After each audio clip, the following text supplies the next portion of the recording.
आपका जर्नी कैसे स्टार्ट हुआ सर? जर्नी की जहाँ तक बात है तो देखिए ये इनबॉर्न ही रहता है बेसिकली तो। और कुछ इस तरह की फैमिलीज में बच्चे होते हैं कि उन्हें जब कोई प्रमोट नहीं करता है तो आपको खुद भी पता नहीं होता है कि ये भी कोई ऐसी फील्ड है या कुछ आप कुछ इसमें भी कुछ कर सकते हो, ये सिर्फ वेस्टेज ऑफ टाइम नहीं है जैसा सब बोल रहे हैं है ना। तो ये पता चलते चलते मुझे 10th क्लास तक मैं आ गया था।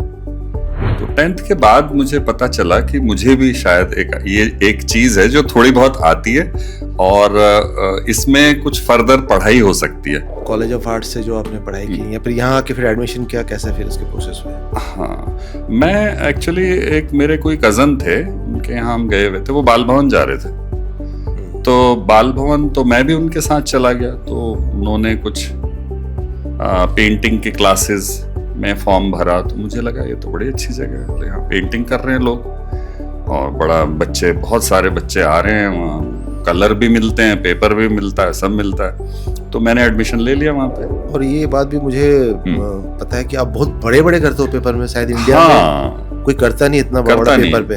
आपने तो आपकी पेंटिंग तो सर शाहरुख खान, बहुत सारे स्टार्स, वाजपेयी जी के साथ, गुलजार जी के साथ शायद गुलजार साहब, हाँ उनके साथ आपका उनके पास भी काम करना, उनके स्टोरी को लेके काम करना, ये मैंने सुना है। हाँ जी, थोड़ा सा बताएंगे क्या मतलब क्या इसके पीछे इसका क्या है?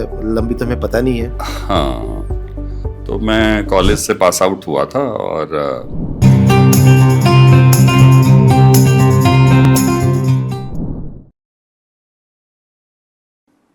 हेलो गाइस, मैं देवाशीष, आप सभी को क्रिएटिव माइंड इंडिया पर आपका स्वागत है। आज हमारे बीच जो शख्स हैं उनको कोई परिचय देने की मोहताज नहीं हम, कि वो खुद में अपने आप में एक परिचय है और उनका आर्ट ब्लैक एंड वाइट और रेड कलर बहुत ही फेमस है। आज उन्हीं की जुबानी से सुनते हैं उन्हीं की स्टोरी। और हमारे प्लीज़ स्वागत कीजिए, हमारे साथ हैं अजय समीर जी। अजय समीर जी, कैसे हैं आप? बहुत बढ़िया, thank you so much. Sir, आपका जो वर्क है जी, तो हम तो जानते ही हैं, आपका वर्क देखते हैं जब तो हमें एक डिफरेंट मॉड्यूल पे ले जाता है हमें। उससे पहले हम थोड़ा सा जानेंगे सर, आपका जर्नी कैसे स्टार्ट हुआ सर? जर्नी तो देवाशीष जी, पहले तो सबसे पहले बहुत बहुत शुक्रिया, बुलाया आपने, बड़ा अच्छा लगा। एक एपिसोड मैंने देखा भी था आपका और आपने बताया काफ़ी पहले से इसकी प्लानिंग रही है क्रिएटिव माइंड इंडिया की। तो अभी ये जो एक तरीके से न्यू जो आपने स्टार्ट किया है तो उसके लिए बहुत बहुत सबसे पहले तो आपको शुभकामनाएं। Thank you. और जर्नी की जहाँ तक बात है तो देखिए ये इनबॉर्न ही रहता है बेसिकली तो। और कुछ इस तरह की फैमिलीज में बच्चे होते हैं कि उन्हें जब कोई प्रमोट नहीं करता है तो आपको खुद भी पता नहीं होता है कि ये भी कोई ऐसी फील्ड है या कुछ आप कुछ इसमें भी कुछ कर सकते हो, ये सिर्फ वेस्टेज ऑफ टाइम नहीं है जैसा सब बोल रहे हैं है ना। तो ये पता चलते चलते मुझे 10th क्लास तक मैं आ गया था। तो 10th के बाद मुझे पता चला कि मुझे भी शायद ये एक चीज है जो थोड़ी बहुत आती है और इसमें कुछ फर्दर पढ़ाई हो सकती है। तो वो दिन मेरे लिए बड़ा ही खूबसूरत दिन था कि मुझे पता चला कि इसमें तो पढ़ाई भी हो सकती है, क्योंकि मैं पढ़ाई में बिल्कुल मेरा इंटरेस्ट नहीं था एकेडमिक।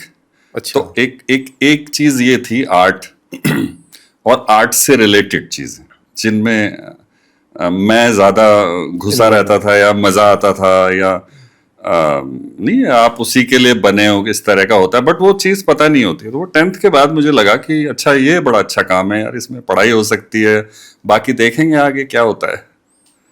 तो सर वो जैसे आपने जब स्कूल में पढ़ाई किया, फिर आप एक्चुअली रहने वाले का मतलब कहाँ पर आपकी क्लासेस वगैरह हुए थे? जो फादर कहाँ थे आपके वहाँ से? मेरे फादर आर्मी में थे और हम लोग उत्तराखंड से हैं। तो फादर मेरे क्योंकि आर्मी में थे तो उनकी पोस्टिंग्स होती रहती थी। तो मेरा बर्थ प्लेस है रांची नामकुम शहर में, फादर वहीं पोस्टेड थे आर्मी एरिया में। मैं भी चक्रधरपुर से बिलोंग करता हूँ। अच्छा अच्छा, पास ही है वहाँ से। क्या बात है। रांची नामकुम में जो आर्मी बेस्ड है, हाँ, वहीं मुझे knowledge है। वहीं की मेरी पैदाइश है। और थोड़े समय के बाद ही हम लोग आ गए दिल्ली, उनका पोस्टिंग हो गया दिल्ली। तो उसके बाद हम सब लोग दिल्ली रहे। फादर हमारे जब भी ट्रांसफर होता था तो घूमते रहते थे। तो मेरी एजुकेशन दिल्ली की है सारी, सपोर्टिव थे। फर्स्ट क्लास से लेके और कॉलेज। आर्ट जब आप करते थे हाँ। पढ़ाई से थोड़ा सा अलग होके, तो सपोर्ट करते थे घर वाले? वही नहीं था वो, पहले मैंने जैसे जिक्र किया ना, तो वो हमारे यहाँ क्या था, पढ़ाई का माहौल था। तो फादर और बाकी लोग तो इतना पढ़े लिखे नहीं थे, वो हवलदार थे आर्मी में। पहाड़ों में आपने देखा होगा, सब आर्मी में चले जाते हैं सिपाही बन के, और वहां से निकल आते हैं इस बहाने से, क्योंकि वहां कुछ होता है नहीं। स्पेशली उत्तराखंड के पहाड़ों में वहाँ कुछ ज़्यादा खेती बाड़ी होती नहीं है। दिल्ली जब तो आए, हाँ। जब दिल्ली जब आए तो फिर यहीं पर आपने फिर कॉलेज हाँ, तो ज्वाइन यहाँ किया? मैंने बताया ना, जैसे बहुत समय तक तो पता ही नहीं था कि आप छुप छुप के करते थे बस आर्ट। तो फैमिली में मेरे यहाँ सब पढ़ाई लिखाई का माहौल था। तो जितने भी हमारे कजन्स थे सारे टॉपर्स थे। ये ईश्वर की कोई कृपा थी सब पे कि जितने भी हमारे चाचा जी, ताऊ जी, उनके जो बच्चे थे। इनफैक्ट मेरी एक बड़ी सिस्टर है, मुझसे हम 6 भाई बहन हैं। अच्छा। तो मेरी जो बड़ी सिस्टर है, सेकंड नंबर पे मैं हूँ, तो वो भी टॉपर थी। तो एक इकलौता मैं था जो पढ़ाई में मतलब बस फेल नहीं हुए, बाकी सब कुछ हो गया हमारा। 33 नंबर तक, 35 तक वो टीचर हमें पास कर देते थे, बस इतना शुक्र था। और इसके बारे में कुछ मालूम था नहीं। तो ये धीरे धीरे फिर बाद में मुझे ज़रा पता चला। तो कॉलेज ऑफ आर्ट्स से जो आपने पढ़ाई की, या फिर यहाँ आके फिर एडमिशन किया, कैसे फिर उसके प्रोसेस हुए? हाँ, मैं एक्चुअली, एक मेरे कोई कज़न थे, उनके यहाँ हम गए हुए थे, वो बाल भवन जा रहे थे। तो बाल भवन तो मैं भी उनके साथ चला गया। तो उन्होंने कुछ पेंटिंग की क्लासेस में फॉर्म भरा। तो मुझे लगा ये तो बड़ी अच्छी जगह है, यहाँ पेंटिंग कर रहे हैं लोग, और बड़ा बच्चे, बहुत सारे बच्चे आ रहे हैं वहाँ, कलर भी मिलते हैं, पेपर भी मिलता है, सब मिलता है। तो मैंने एडमिशन ले लिया वहाँ पे। तो जब वहाँ मैंने काम किया तो जो हमारे टीचर थे, पदम चंद, वहाँ के जो टीचर थे, अभी अभी उनका देहांत हुआ है अभी लास्ट वीक। तो उन्होंने मेरा काम देखा और बाकी बच्चों ने भी देखा, तो वहाँ पे हम हीरो हो गए। होता है ना, इतनी भीड़ में अगर आपका काम थोड़ा अच्छा है तो सब आपको घेर लेते हैं, टीचर के भी आप क्लोज हो जाते हो। तो वहाँ जाके पता चला कि तुम्हें एक चीज़ है जो आती है। तो पदम चंद जी की खासियत थी, वो उन बच्चों को बड़ा क्लोज रखते थे। तो 5-7 बच्चों का ग्रुप था बाल भवन में, जो हम उनके बड़े क्लोज थे। हमें सारी फैसिलिटीज थी, चाबी हमारे पास रहती थी, जितना मर्जी कलर यूज करो, पेपर यूज करो। तो खुल के हम स्कूल, मैं स्कूल जाता ही नहीं था, मैं बैग लेके बाल भवन आ जाता था 11th क्लास से स्कूल। तो पदम चंद जी ने हमें, वो शाम को आईटीओ में है ना वो बाल भवन मेन ब्रांच जो है, तो मंडी हाउस तक वो हमें पैदल पैदल गैलरीज दिखाते थे, त्रिवेणी, ललित कला। फिर उन्होंने एक दिन हमें आर्ट कॉलेज दिखाया।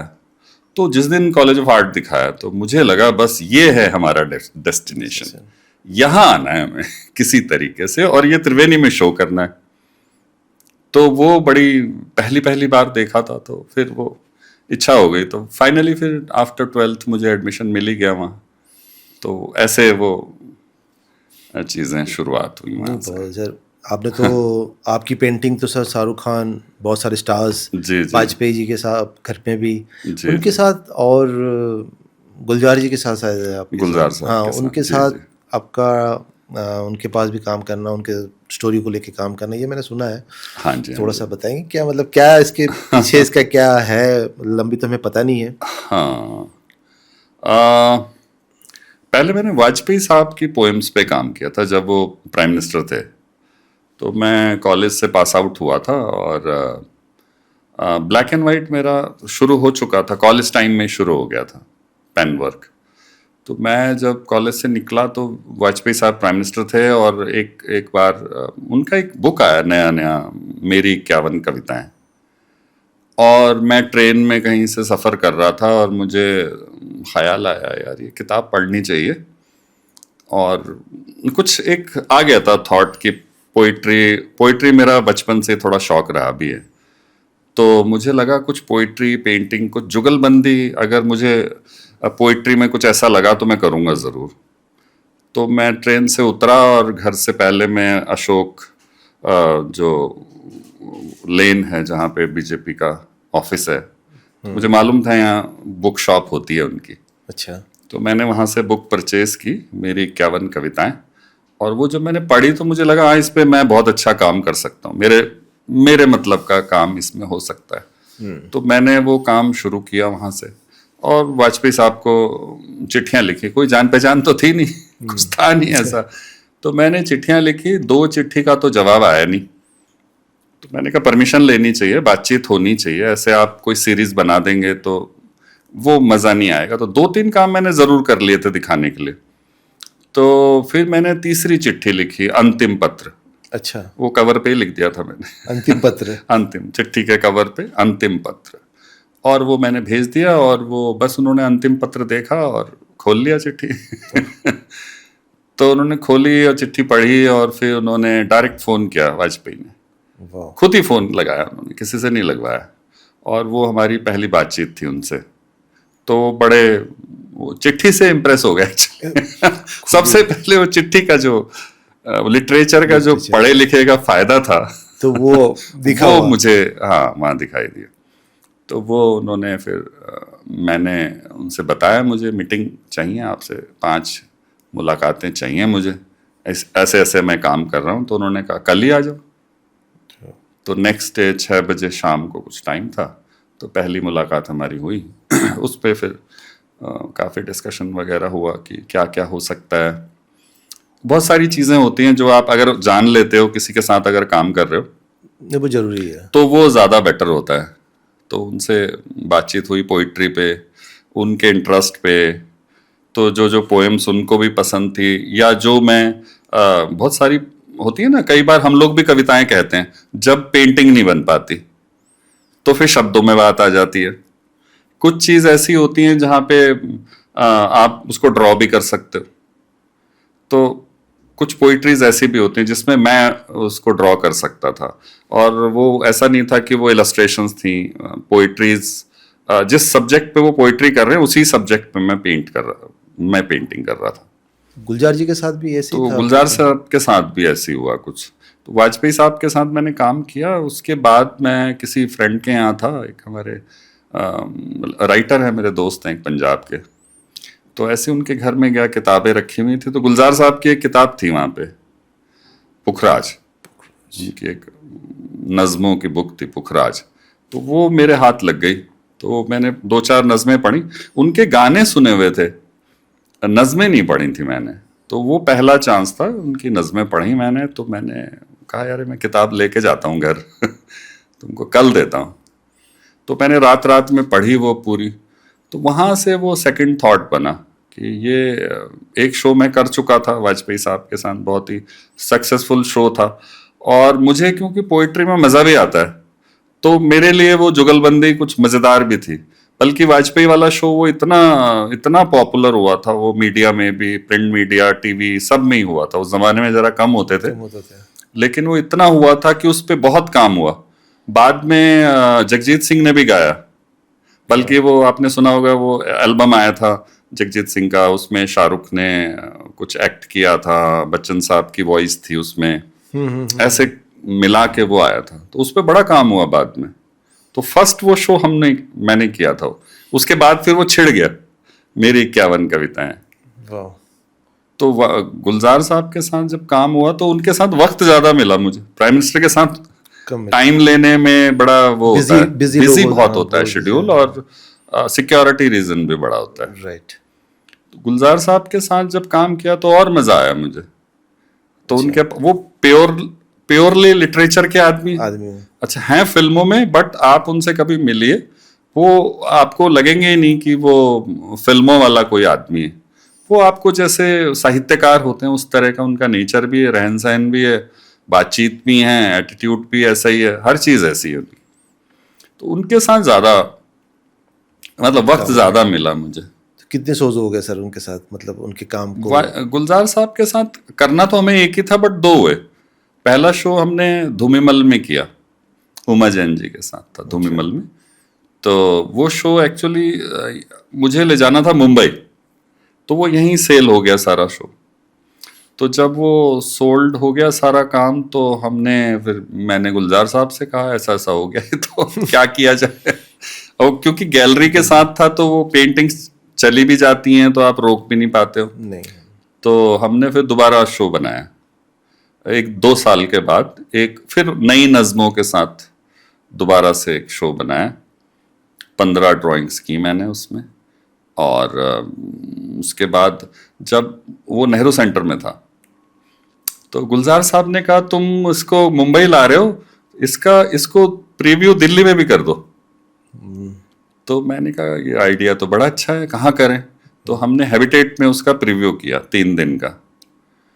तो कुछ काम बिक गए उसमें, लेकिन वो हमने दिए नहीं क्योंकि वो शो हमारे हाथ में था एक्चुअली। हाँ, तो मैंने वो काम दिए नहीं। फिर मुंबई हमने वो लगाया शो नेहरू सेंटर, तो फिर हम वहां से वापस आए नेहरू सेंटर। वो ऐसे 2 शो हुए उसमें। तो जैसे जैसे आपका काम देखते ही मतलब एक लव अफेक्शन वाला फील आता है सर। जी जी जी। तो वो क्या मतलब उनकी कविताओं से या अपना इंटरनल में इसी पर्टिकुलर स्टाइल पे मैं काम करूंगा, ये पहले डिसाइड किया था या बाद में धीरे धीरे ये स्टाइल चेंज हुआ है? नहीं, सब्जेक्ट और स्टाइल दोनों अलग चीज़ें हैं बेसिकली। हाँ, तो सब्जेक्ट तो देखिए वो आपके कहीं अंदर ही रहता है, इसीलिए आप चीज़ें भी वैसे ही ढूंढते हो।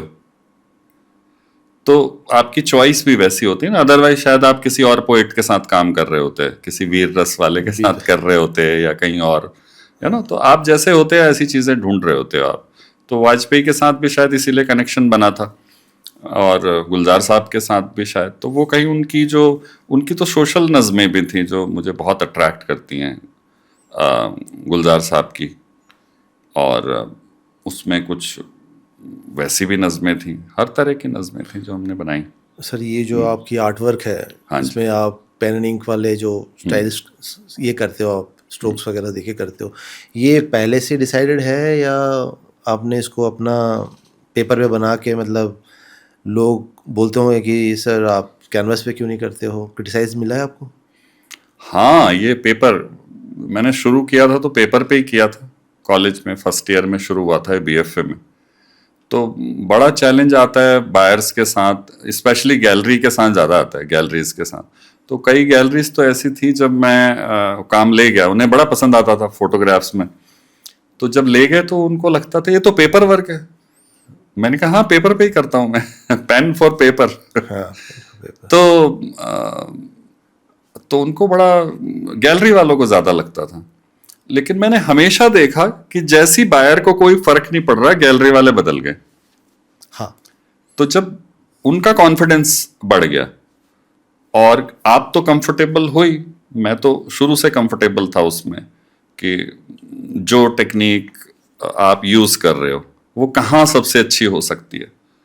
आदमी हमेशा यही सोचता है, क्रिएटिव पर्सन, आर्टिस्ट हमेशा सोचेगा कि वो जो भी टेक्निक कर रहा है वो बेस्ट क्या हो सकता है, कैसे बेस्ट निकाल सकते हो।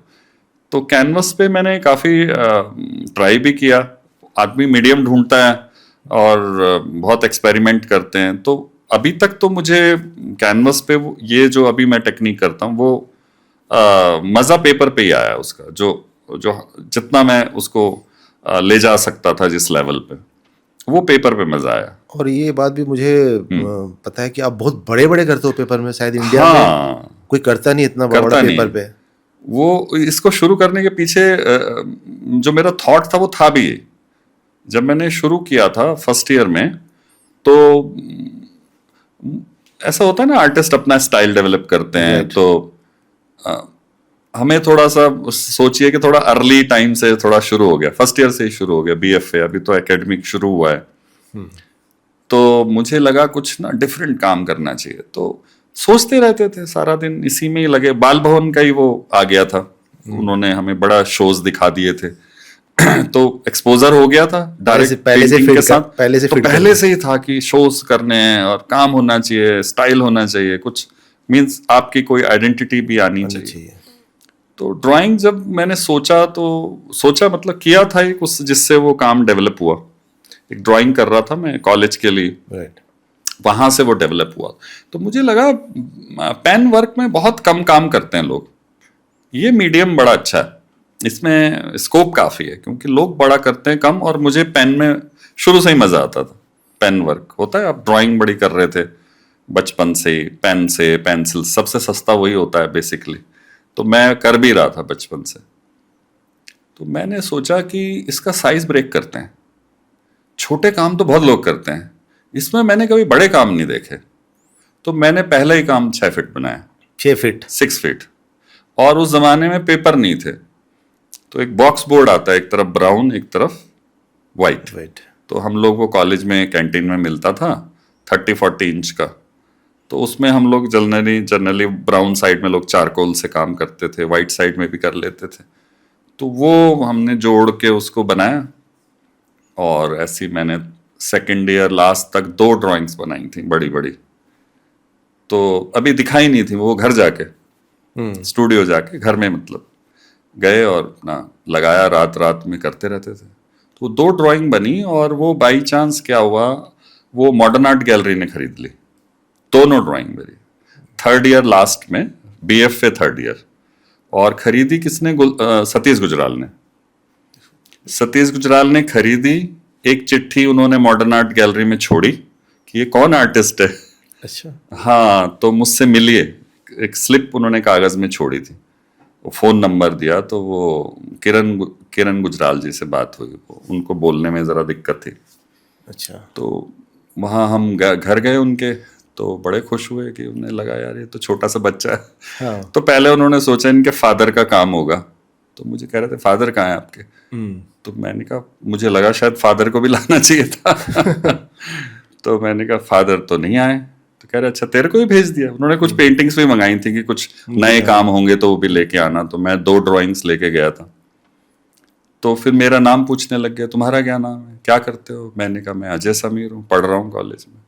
तो फिर उन्हें लगा कि अरे ये तो खुद ही अजय समीर है। तो बड़ा प्यार किया उन्होंने, वो जो 2 ड्राइंग्स ले गया था मैं, वो भी उन्होंने एक प्रोजेक्ट के लिए उसको यूज़ किया, खरीद लिया। तो तब से वो कहानी वो फिर चल गया कि ये शुरू के 2 काम किसी के मॉडर्न आर्ट गैलरी चले जाएं, फर्स्ट 2 ड्राइंग्स, तो आपको समझ आ जाना चाहिए कि सही ट्रैक पे हूँ। हाँ, मैं सही ट्रैक पे हूँ, तो ये सही जा रहा है। तो उन्होंने भी बड़ा अप्रिशिएट किया सतीश गुजराल ने कि तुम ये छोड़ना मत कभी।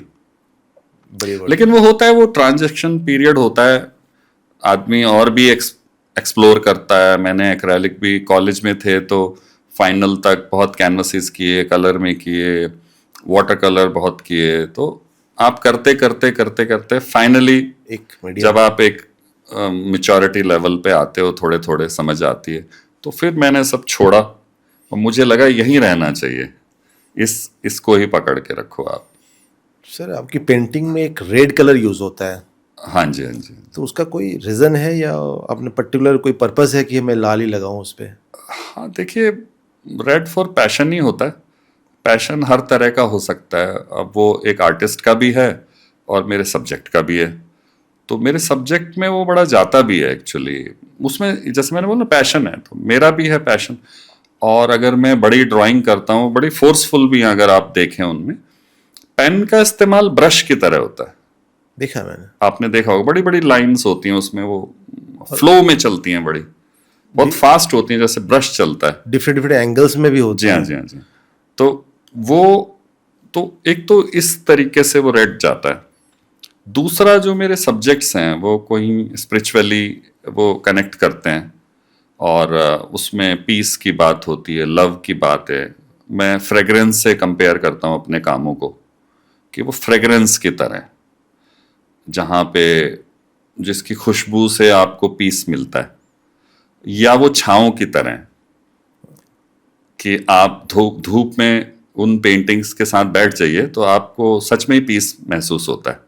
जितने भी मेरे क्लाइंट्स हैं, कस्टमर्स हैं, जो भी बायर्स हैं, उनका ये एक ही, सबका एक कॉमन होता है कि हमने घर में लगाते हैं, इतना पीसफुल एनवायरनमेंट होता है। तो और वो मेरी वो कहीं अंदर से भी आता है शायद, तो ऐसा मेरा मन भी होता है कि बड़ा पीसफुल रहे काम, वो वहाँ पे आ जाता है। तो वो उसके साथ वो रेड जाता है, कॉन्ट्रास्ट भी होता है फिर कॉन्ट्रास्ट भी बढ़ा जाता है, black and white and red, ये कॉम्बिनेशन भी मुझे भी अच्छा लगता है। तो कुल मिला के वो चारों तरफ से जाता है। लोग सर अभी जो बंदे काम कर रहे हैं, जितने भी आर्टिस्ट अभी जो नए हैं, मेहनत नहीं करते हैं सर, बस प्रिंट आउट जी निकालते जी हैं, जी, हाँ। थोड़ा बहुत कॉपी किए, उठाया और फ्रेम कर दिया। और तो सर आप इसको कहाँ तक देखते हैं सर, ये चीज़ कि एज ए आर्टिस्ट मतलब कि रियली मतलब मेहनत करना चाहिए या शॉर्टकट अपनाना चाहिए, कैसा सर ये क्या चल रहा है? देखिए, लंबा चलना है तो मेहनत करनी पड़ेगी।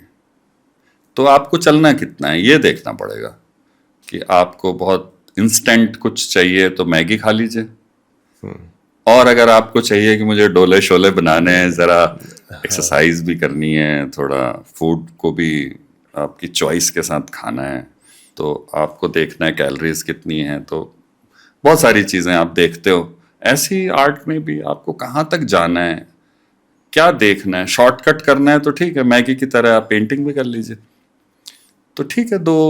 कुछ पेंटर का टैग लगाने से तो कुछ नहीं होगा ना, कि आपने एक आर्टिस्ट का टैग लगा लिया है और आपकी 10 एग्जीबिशंस हो गई हैं। अब उससे तो एक लेवल के बाद कहीं फिर वही हताशा सी शायद मिलती होगी। सर आप और जैसे जी, बड़े वर्क सामने रखते हो, वाइट सा पेपर, तो जब खड़े होते हो तो सर क्या कहाँ से स्टार्ट करने की सोचते हो, या पहले से फीडबैक होता है, या उसमें ही देखते रहते हो कि मैं स्टार्ट करूं, या कैसे सर इसको कैसे स्टार्ट करते हो आप? हाँ, पेपर पेपर लगाने के बाद सोचते हैं। हाँ और मेरे से लेआउट्स नहीं बनते, प्लानिंग नहीं होती है कोई। तो पेपर लगाया और जिस साइज का पेपर होता है उस साइज के अकॉर्डिंग कॉम्पोजिशंस आती हैं। लेआउट की प्रॉब्लम मेरे साथ ये होती है कि वो जैसे लेआउट होगा आप स्केच बुक में करोगे, छोटा करोगे, लेकिन बनाना आपको 6 फुट 8 फुट पे, तो जब वहां करते हैं तो वहां कॉम्पोजिशन गड़बड़ हो जाती है। मेरे साथ ऐसा प्रॉब्लम है। बहुत सारे लोग तो बड़ा अच्छा करते हैं, वो सतीश गुजराल को देखिए, मेरे आइडियल भी हैं वो, और उनके क्लोज भी रहा हूं मैं बहुत। अब देखिए, वो छोटा भी उतना ही बेहतर करते हैं जितना कि वो बड़ा करते हैं। तो क्या क्वालिटी है, ये मुझ में नहीं थी।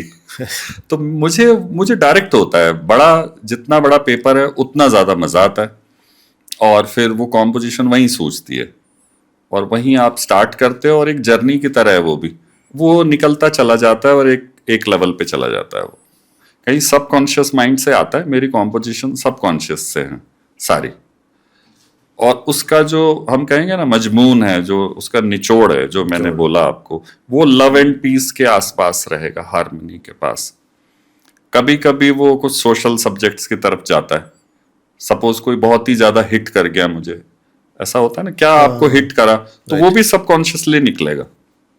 तो वहां पे कुछ ऑब्जेक्ट्स वैसे आ जाएंगे जो बहुत उसको सारे रिप्रेजेंट फेसेस करें। हाँ आपकी पेंटिंग में वो दिखता है सर कि ओरिगामी वाला एक जी, फील हाँ जी, आती है, हाँ। तो उसका क्या रहस्य है सर उसमें? ओरिगेमी एक्चुअली अभी आया पिछले 5 सालों से। मैं वही देख रहा उससे था। पहले ओरिगेमी था नहीं। हमेशा 5 साल के बाद कुछ एक एक ठहराव सा आता है लाइफ में। औरों के साथ भी मैंने सुना है, मेरे साथ बहुत आता है। और उसके बाद फिर आपको लगता है कि कहीं कुछ ठहर गया है, अब इसमें क्या हो सकता है, और क्या करें इसमें। तो क्या करें। पिछले 4-5 साल पहले लॉकडाउन के बाद, उसी पीरियड में, तो ये हो रहा था, वही चेंजेस का दौर था कि इस ड्राइंग में और क्या बदलें अब। तो वो करते करते क्यूबिज्म की तरफ मैं गया। क्यूबिज्म में मैंने कुछ काम किए। फिर मुझे लगा क्यूबिज्म में बहुत लोग काम करते हैं, ज्योमेट्रिकल शेप्स हैं, लाइंस हैं, है ना। तो ओरिगेमी में मुझे वहां पे दिखने लग गया ओरिगेमी। जैसे मैंने कहा ना, वो फिर आपको पेपर ही दिखाता है सब। तो वो क्यूबिज्म में ओरिगेमी दिखा, फिर मैं ओरिगेमी में चला गया, वो मेरे सब्जेक्ट के साथ भी जाता है। तो साथ ही साथ वो प्रोसेस चलता है कि हाँ, ये तो बड़ा अच्छा जाएगा। कुछ खुला है, कुछ अध खुला है, कहीं हम कुछ कह रहे हैं, कहीं नहीं कह रहे हैं, कहीं छुपा गए, लपेट गए उसको, कहीं हमने गोल कर दिया उसको। तो आप फिगर्स देखेंगे, वो हर जगह खुली भी नहीं है, हर जगह क्लियर नहीं है, जैसे हम नॉर्मल ह्यूमन बींग्स होते हैं। तो क्या बात कहनी है वही बात कहते हैं, बाकी हम कुछ ओढ़ लेते हैं, कपड़े पहन लेते हैं। तो वो ओरिगेमी उस तरीके से भी फिट होता है, और वो एक स्टाइल में भी आ जाता है कि आप उसको, उसका जो रियलिस्टिक फिगर है वो कहीं फॉर्म्स ओरिगेमी में बदल जाती है। सर जैसे कि ये जो फॉर्म अभी अभी 5 साल से आपको चल रहा है, आगे फिर चेंज करने का कुछ सोचा है आपने? हाँ बिल्कुल, आजकल वही दौर चल रहा है। अच्छा। अब फिर से वो 5 साल हो गए हैं, तो अभी मैं कई कई महीनों से वो दिमाग में ना वो डिस्टरबेंस शुरू हो चुकी है। अब वो डिस्टरबेंस वाला दौर चल रहा है, ये कम से कम 1-1.5 साल चलता है। अच्छा। और इसी में कुछ चीजें शेप लेती हैं।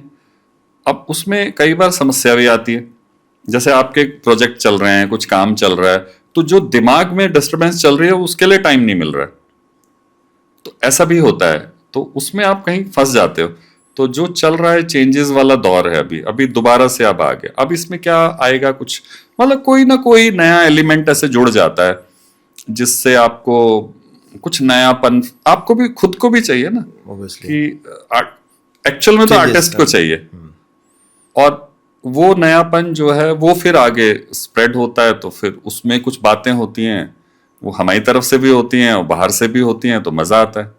जैसे अभी मैंने उसमें ब्लैक एंड वाइट रेड था, इसमें थोड़ा थोड़ा गोल्ड गोल्ड मैंने यूज किया, नया तो चेंजेस। कलर यूज किया, तो मुझे लगा एक आध कलर इसमें या तो इसको बदलेंगे, अभी वो प्रोसेस में चल रहा है एक्चुअली, तो वो धीरे धीरे धीरे धीरे ये बदलेगा, और फिर शायद ये नेक्स्ट ईयर तक इसमें कुछ और चेंजेस आ जाएंगे। जैसे पुराने काम और ये ओरिगेमी वालों में फर्क आ गया, तो अब इसमें आप समझ पाते हो कि यहाँ ओरिगेमी आ गई है, रेड आ गया है, रेड नहीं था पहले, पहले टोटल ब्लैक एंड व्हाइट था, फिर रेड आया।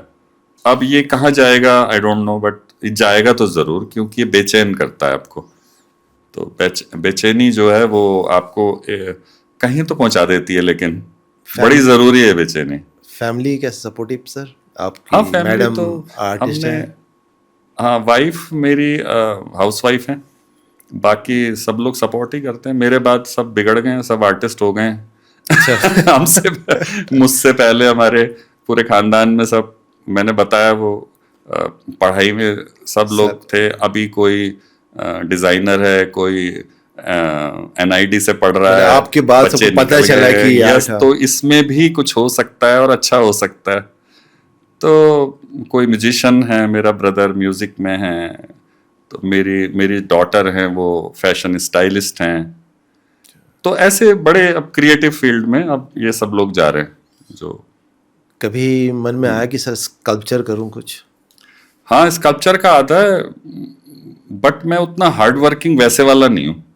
हार्ड वर्किंग मीन्स लेबोरियस जिसको कहते हैं ना, वैसे वाला जो पत्थर और उसके साथ बहुत हार्ड वर्क, तो लेकिन ऐसे कुछ कुछ कुछ मन करता है, बट अब देखो क्या आगे फ्यूचर में देखने क्या को होगा। हाँ आगे देखने को मिलेगा आपका ये हाँ चीजें? वो 100% वो तो हो गई, क्योंकि धीरे धीरे आप भी बदलते हो समय के साथ, आप बहुत सारी चीजें में बदलाव आता है।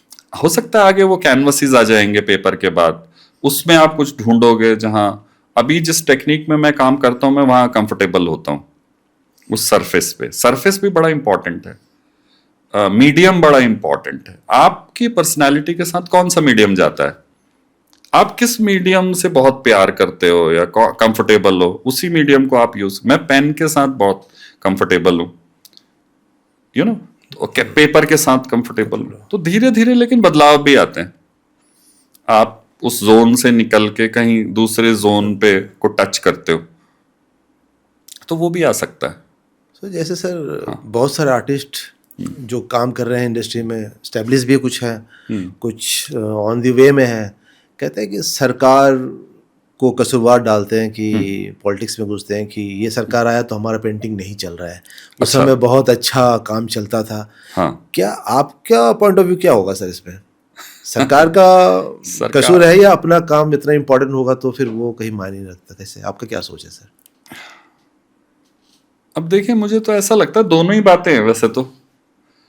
जैसे फैशन बदलता है, फैशन आता है कई बार, वो आई थी ना चौड़ी चौड़ी पैंट्स आई थी, हाँ, फिर वो हट गई, बोल बटन, तो क्या हाँ बटन कभी बोलते हैं, कभी बटन आता है, सीजन बदलते हैं, सरकारें भी बदलती हैं, लोगों का सरकारें भी तो आदमियों से ही बनती है ना, इंसानों से। सरकार खुद तो बनती नहीं है, ये हम ही तो बनाते हैं सरकारों को। तो हम ही बदलाव लाते हैं, इसका मतलब सरकार थोड़ी बदलती है, हम बदल देते हैं सरकार को। अगर हमें पसंद ना आए तो हम अगली बार बदल देंगे उसे। तो ह्यूमंस कई बार उस दौर में वैसा काम नहीं करते हैं जैसा उस दौर में वो मांग रहा है। आप देख रहे हैं इमरजेंसी के टाइम पे या वर्ल्ड वॉर के टाइम पे लोगों ने कैसी कैसी पेंटिंग्स बनाई। पिकासो का सबसे फेमस पेंटिंग ही वर्ल्ड वॉर का है। हाँ। तो सिचुएशन और समय के हिसाब से मुद्दे आते हैं, और कोई भी क्रिएटिव रचना है वो तो समय का आईना ही तो है। वो उसको प्रेजेंट को दिखाता है और वही हिस्टोरिकल होता है। तो जिस टाइम पे जो समय चल रहा होता है आप उसके साथ ही मूव कर रहे होते हो, और समय को शायद छोड़ना भी नहीं चाहिए। तो सरकारें आती हैं जाती हैं, या चेंजेस आते हैं जाते हैं, फैशन आता है जाता है, काम भी उससे इफेक्ट हुए बिना रहता नहीं है।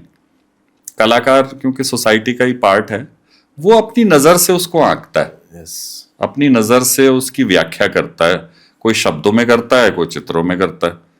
तो सब अपने अपने तरीके से देखते हैं उसको। तो मुझे लगता है इट्स ए नॉर्मल थिंग, हाँ सर, नॉर्मल ये चीज़ लगती है। हाँ, और एक चीज़ था सर, ये तो मैंने सुना है कहीं, अजय और समीर, हाँ जी, ये दो अलग अलग वर्ड है, जिसको हाँ। नाम कुछ और है, ये नाम बाद में कुछ और आपने दिया है, क्या है सर इसके हाँ। पीछे सर, क्या ये कहानी है? बचपन की कहानी है। बचपन में टेंथ क्लास में ही था मैं। तो मैंने बताया मैं पढ़ता पढ़ता था नहीं, जो करता था ड्राइंग करते थे छुप के। तो एक समय ऐसा आया, घर में हालात भी ठीक नहीं थे, तो एक समय ऐसा आया जब मुझे लगा हम कर क्या रहे हैं। अच्छा।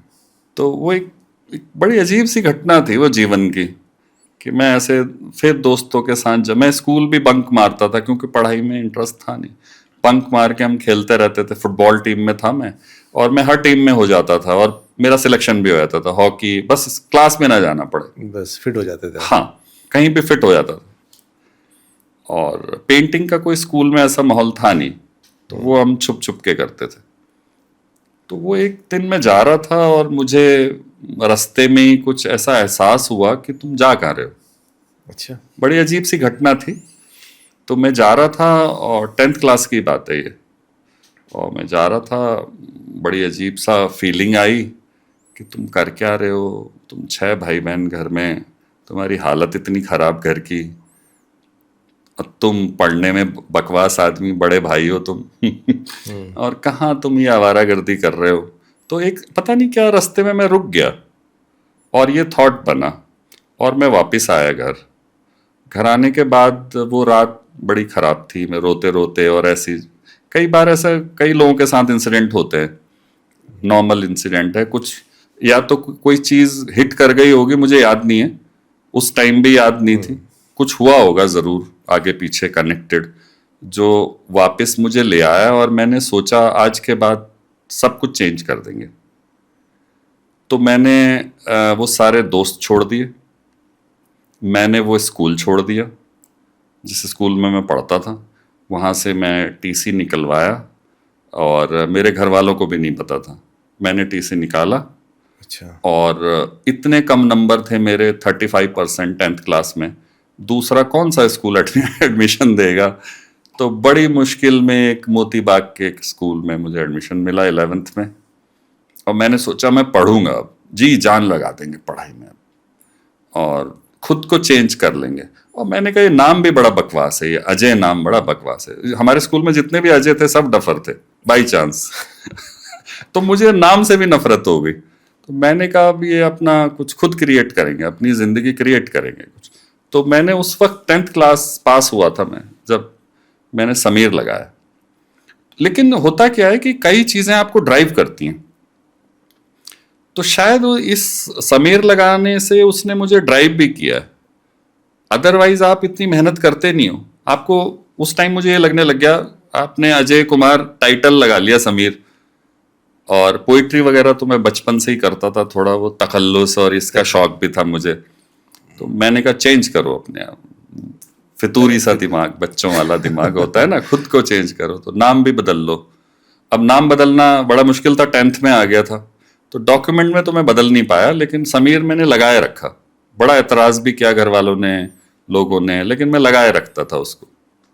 तो वो फिर क्योंकि वो नाम बदल दिया तो ऐसा लगा अब सब कहेंगे नाम रखने से क्या होता है, तो फिर एक वो, लेकिन उसके बाद जो बदलाव आया और फिर शायद कुदरत ने भी साथ दिया, मैं बाल भवन गया जैसे मैंने बताया, तो वो 11th की बात थी। अच्छा। वो बाई चांस वो चीजें बदलती चली गई फिर, और सच में ही मेरा सब छूट गया और एक नई जिंदगी सी शुरू हुई। आर्ट ने मुझे सब दिया, मतलब एक तरीके से मैं कहूंगा जो भी सेटिस्फेक्शन, एवरीथिंग, जो सम्मान मिलता है ना इन बच्चों को भी मिलता है, हाँ। स्कूल में भी। तो फिर स्कूल में हम हीरो हो गए, जहां जाए वहां फर्स्ट प्राइज होता था। फिर मैंने कॉम्पिटिशन्स शुरू कर दिए बच्चों वाले, तो दिल्ली में बहुत सारे कॉम्पिटिशन्स होते हैं, तो हर जगह कहीं फर्स्ट प्राइज होता था, अदरवाइज कहीं सेकंड मिल जाता था। तो ऐसे आपकी चल पड़ी कुल मिला के तो समीर नाम से चल पड़ी, और वो जस्टिफाई हो गया। फिर वो 12th में एक कलाश्री अवार्ड मिलता है बच्चों को, वो प्राइम मिनिस्टर अपने घर बुलाते हैं, राजीव गांधी ने घर बुलाया, तो हमारे घर वालों ने कभी देखा ही नहीं था ऐसा, अखबार में फ्रंट पेज पे फोटो आए, प्राइम मिनिस्टर घर बुला रहा है, तो वो तो सब बदल जाती है, फिर दुनिया ही बदल जाती है। मतलब एक आम परिवारों में ये उनके लिए दुनिया बदल जाती है, कहीं पे किसी मिनिस्टर के हाथ से फर्स्ट प्राइज मिल जाए, कोई शील्ड आ जाए घर में, अखबार में नाम आ जाए, तो ये बड़ा, आज भी बहुत घरों के लिए बहुत बड़ी बात होती है। ये सर्टिफिकेट में ये, लेकिन सर्टिफिकेट में मैं कर नहीं पाया, तब मुझे इतनी नॉलेज नहीं थी, और इतने, तो 12th क्लास में भी मैं लगा नहीं पाया, लेकिन मैंने इसको छोड़ा नहीं। साथ चलता है आपका। हाँ, वो क्योंकि मैं पेंटिंग में घुस गया था, तो जहां भी कविताएं लिखूं समीर। फिर मैं 12th क्लास से, 11th से फिर मैं मीडिया में आ गया था। मैं न्यूज़पेपर्स में कुछ इलस्ट्रेशंस, ड्राइंग्स करता था, कार्टून्स भी करता था मैं। अच्छा, बहुत बड़ी। वो सब समीर के नाम से करता था, तो सब समीर। हाँ, अजय को मैं सोच रहा था हटा दूंगा धीरे धीरे। अच्छा। लेकिन वो मैंने जब हटाया नहीं, फिर कॉलेज में एडमिशन हो गया, फिर मुझे लगा अब लग ही गया तो ठीक है, कोई बात नहीं, अजय। फिर वो कुमार हट गया, अजय समीर। अब मैं लिखता ऐसा हूँ ऐसे, अब जो कोई कहानी एक्चुअली वहां से शुरू हुई थी जब मैं अपने आप को बदल रहा था, और वो बाई चांस की बात है कि वो तुक्का फिट हो गया ऐसे कहेंगे, कि मैं एक्चुअल में तो वो बाल भवन चला गया मैं, तो वो जो मैंने सोचा उस दिन वहां रास्ते में खड़े होके, वो पूरा हो गया, और मुझे एक नई दिशा मिल गई। जो बचपन से इंटरेस्ट था वो इधर आ गया मैं, तो इधर मुझे बड़ी सेटिस्फेक्शन है। फिर मेरे मदर फादर भी बहुत प्राउड फील करते थे, उनके सामने कई काम हुए, तो दे फील प्राउड। नहीं, बहुत सारी ये समीर लगाने के बाद ऐसा लगा कि गुड लक आपके साथ जुड़ के चल रहा है। गुड लक जुड़ गया, हाँ, कुछ भी कह सकते हो आप, पता है ना। हाँ, मतलब जैसे आपने जैसे बताया कि मैंने अजय हटा के समीर लगाया, उसके बाद हाँ बहुत सारा चीजें, चेंजेस भी हुए आपकी लाइफ में। होते हैं। हाँ। सर, एक चीज बताइए कि ये मेरे दिल में है कि जो अभी के जो आर्टिस्ट हैं, अभी जो काम कर रहे हैं, जो मेहनत कर रहे हैं, तो एक प्रॉपर वे में काम करेंगे एक आर्ट फील्ड में, तो किस स्टेज से गुजरना चाहिए? देखो, आजकल बहुत एक्सपेरिमेंटल बच्चे हैं आजकल के, ऐसा नहीं है कि सभी बच्चे एक तरीके से काम कर रहे हैं, कुछ शॉर्टकट भी मार रहे हैं बहुत, हम थोड़ा सा उन पे बातें ज़्यादा कर लेते हैं, लेकिन एक्सपेरिमेंटल भी बहुत है। और जहाँ तक हमारी जनरेशन नहीं सोच पा रही है, वो लोग सोच रहे हैं। और अभी हम ऑफ कैमरा बात भी कर रहे थे, मतलब बियॉन्ड कैनवस सोच रहे हैं, बियॉन्ड पेपर सोच रहे हैं, बियॉन्ड कलर सोच रहे हैं। कहाँ से कहाँ सोच उनकी जा रही है, और वो खूब स्टडी करते हैं, डॉक्यूमेंटेशन करते हैं, एक्सपेरिमेंट करते हैं, और फिर वो जो चीज़ें लेके आ रहे हैं। और ये बच्चे पढ़े लिखे भी बहुत हैं, समझ बड़ी है इनमें। मैं सबकी बात नहीं कर रहा, क्योंकि कहते नहीं वो कैनवस पे एक डॉट लगा दीजिए वो दिखता ज़्यादा है, तो हम उन पे चर्चाएं करते हैं, बट टैलेंटेड बच्चे भी बड़े हैं। शॉर्टकट भी हो गया है, क्योंकि अब देखिए ये भी एक्सेप्ट करना ही पड़ेगा शायद, सोशल मीडिया आ गया, सब कुछ आपके हाथ में दुनिया आ गई। हमारे टाइम पे रेलवे स्टेशन पे बैठ के स्केचिंग करने के अलावा कोई चारा नहीं था। शायद उस टाइम हमारे पास सोशल मीडिया और ये गूगल होता तो हम यहाँ से फोटोज निकाल के स्केचिंग कर रहे होते, यू नो। कोई इम्पैक्ट पड़ता है सर अगर हम ऑनलाइन करना और लाइव देख के करने में? कोई बहुत बहुत बहुत ज्यादा फर्क पड़ता है। जो डिटेल आप आंखों से देख रहे हो वो फोटोग्राफ कितना भी एचडी क्वालिटी का हो, डिटेल नहीं दिया। आपकी शर्ट्स के जो टेक्सचर्स मुझे आंखों से दिख रहे हैं वो कभी दिख ही नहीं सकते हैं। तो जो लोग बहुत अच्छा स्टडी कर रहे हैं अभी भी, आप वेस्ट में भी देख लीजिए, उनकी स्टिल लाइफ्स ओरिजिनल होंगी, उनके नेचर जो नेचर स्टडी है वो आपको नेचर में पत्ते को आपको देखना सामने से ही देखना पड़ेगा। आपको फेस देखना है, स्किन देखना है, जो भी देखना आप सामने से देखोगे और फोटो में देखोगे, बहुत फर्क है। कितना ही शार्प हो, इतना बड़ा पहाड़ एक छोटे से पिक्चर में आप देख रहे हो तो आपको बहुत सारे कलर्स तो दिखेंगे ही नहीं जो हिडन कलर्स होते हैं। इसीलिए वो जो स्टडी है वो सामने से ही होनी चाहिए, हमेशा ओरिजिनल होनी चाहिए। आउटडोर बहुत ज़रूरी है, स्केचिंग आज भी ज़रूरी है, भले कितना ही आ जाए आउटडोर ज़रूर करना चाहिए। तो जैसे कि आर्टिस्ट जैसे कि अपना काम स्टार्ट करते हैं और ऐसे एक पोर्ट्रेट बनाया, बहुत अच्छा ड्राइंग कर लिया, एक चिड़िया बनाया तो चिड़िया की तरह बना दिया, पोर्ट्रेट बना दिया, तो क्या हम उसको स्किल्ड आर्टिस्ट बोलेंगे या पेंटर बोलेंगे कि पूरा कंप्लीट वो आर्टिस्ट हो गया, या उसके लिए भी उसको रिसर्च वर्क करना चाहिए उसके बारे में? कि देखिए वो ऑब्जेक्ट बनाना तो ABCD हो गया ना, कि पोर्ट्रेट बना लिया आपने, चिड़िया बना दी, पंख बना दिया, तो ये तो ऑब्जेक्ट हो गया। अब इसके बाद पेंटिंग शुरू होगा। कुछ लोग तो इसी को मानते हैं कि मैंने ये पूरा डिट्टो, मतलब मेरे बेटा ने हुबहू बना दिया, देखो पूरा मिला दिया है, अब ये आर्टिस्ट बन गया है। हाँ, तो अब वो थोड़ा होता है। तो यही सर आपसे, अगर आप प्रोफेशनली फील्ड में इसको लेना चाहते हैं, जैसे नहीं होता है हम गाने गाते हैं, हम किशोरदा का गाना गा दिया हमने कोई अच्छा सा, तो मेरा बेटा बहुत अच्छा सिंगर है, तो लेकिन अगर आप फिर प्रोफेशनली जाओ तो आपको कोई पूछता नहीं है। तो वो नॉन प्रोफेशनल और प्रोफेशनल का फर्क है। तो आम लोगों को लगता है ठीक है शौकिया आर्टिस्ट बन गया, लेकिन आप प्रोफेशनली आ रहे हो तो फिर बच्चे को खुद ही पता चल जाता है तुम कहाँ हो। फिर खुद ब खुद भी तो पता चलता है ना कि ये पोर्ट्रेट बनाने से ज्यादा कुछ होगा नहीं, आप एक लेवल तक, मतलब ये स्टडी होनी बड़ी जरूरी है कि आप पोर्ट्रेट भी अच्छा बना लें, आपका ड्राइंग स्ट्रांग हो, बेस तो स्ट्रांग होना ही चाहिए, लेकिन कहानी उसके बाद शुरू होगी। फिर आपकी कॉम्पोजिशंस आएंगी, आपका स्टाइल ऑफ वर्क आएगा, आपके सब्जेक्ट्स आएंगे, आप तभी तो उसमें प्ले करोगे ना। आपके पास कुछ है तो आप प्ले करोगे आगे, तो उसमें फिर कुछ ढूंढोगे, आप कुछ नयापन ढूंढोगे। जो और नयापन भी क्या है, आपके अंदर की चीज है जिसको ढूंढने में सदियां लगती हैं लोगों को। तो आप अपनी उसी फॉर्म्स में से आप अपनी फॉर्म्स को ढूंढते हो और फिर उस तरीके से आप काम करते हो, तो तब जाके लगता है। और वो भी जर्नी पूरी आप, लेकिन कम से कम वो एक ट्रैक पे तो आता है।